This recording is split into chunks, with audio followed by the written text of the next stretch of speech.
ممتاز شخصیت اور ممتاز وقف پراپرٹیز کے جہدکار جناب سید سلیم صاحب نائب صدر وقف پروٹیکشن سوسائٹی سے گزارش کرتا ہوں کہ اپنے خیالات کا اظہار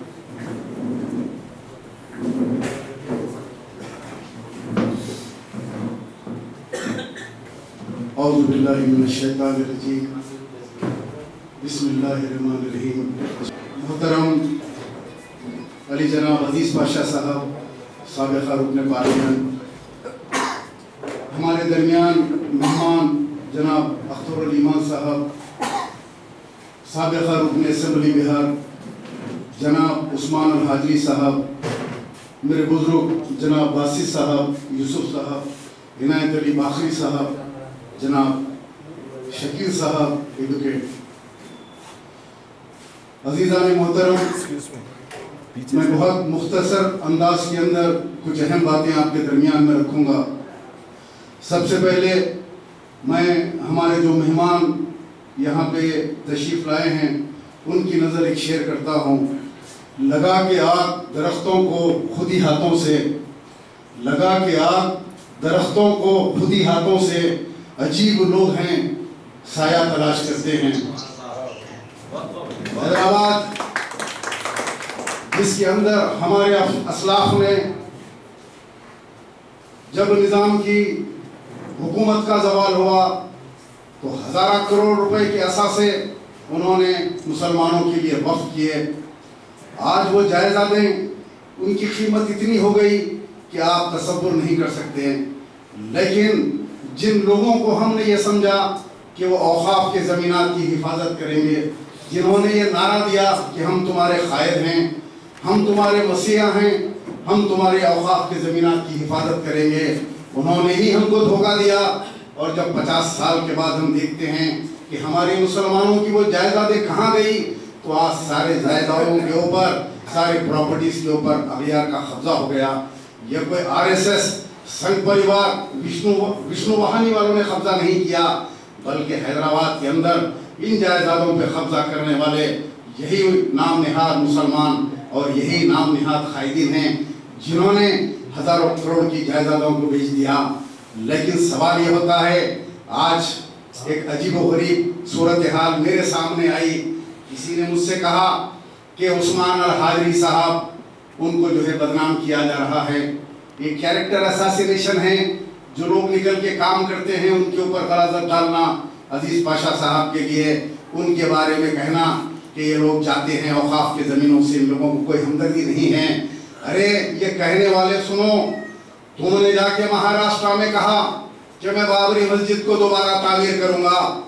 ارے ہم یہ پوچھتے ہیں تم سے، بابری مسجد تو بہت دور کی بات ہے. حیدرآباد کے اندر مسجد عمر فاروق جو 420 گز کے اوپر انٹرنیشنل ایئرپورٹ پہ تھی، اس کا سودا کس نے کیا؟ تم بابری مسجد کی بات بعد میں کرو، پہلے تم بات کرو تمہارے گھر کی 1150 گز زمین وقف کی ایئرپورٹ کے اندر کس نے دی؟ یہ ابھی عنایت علی باقری صاحب نے ایک منحوس آدمی کا نام لیا، پتہ نہیں کیسی موت مرے گا. وہ دلال اس وقت کا محمد علی شب، اس نے بیٹھ کر ایئرپورٹ اتھارٹی کے ساتھ سودا کرتا ہے. اور حیدرآباد کا رکن پارلیمنٹ اور چیف منسٹر YS راجشیکھر ریڈی 1150 ایکڑ وقف کی زمین آج شمشاباد انٹرنیشنل ایئرپورٹ کے اندر ہے. لیکن آج کوئی پوچھنے والا نہیں ہے. یہ آواز اٹھاتا ہے وقف پروٹیکشن سیل، تو اس کو بدنام کرنے کی کوشش. عثمان الحاجری کو بدنام کرو، عزیز پاشا صاحب کو بدنام کرو، تاکہ یہ لوگ نکل کے کام کرنے کے لیے ہچکچائیں کہ ہمارے اوپر گندگی ڈالی جا رہی ہے. لیکن یاد رکھو، اللہ کی راہ میں نکل کے کام کرنے والے ایسے گندے لوگوں سے نہیں ڈرتے. تم جتنا چاہے الزامات لگا لو، جن کے دل صاف ہوتے ہیں میں آج ان کو چیلنج کرتا ہوں کہ آ جاؤ کسی مسجد کے اندر مباہلے کے لیے. میں عثمان الحاجری کو لے کے آ کے اس مسجد کے ممبر پہ کھڑے ہو کر تم سے مباہلہ کرنے کے لیے تیار ہوں. آ کے بتاؤ کس مسجد کا عثمان الحاجری نے سودا کیا، آ کے بتاؤ کس وقت زمین کو عثمان الحاجری نے بیچ دیا. آؤ ہم سے بات کرو، مباہلہ کرنے کے لیے تیار ہیں. لیکن آج لائنکو ہل ہزاروں کروڑ روپے کی زمین تم جا کے مہاراشٹرا میں کہتے ہو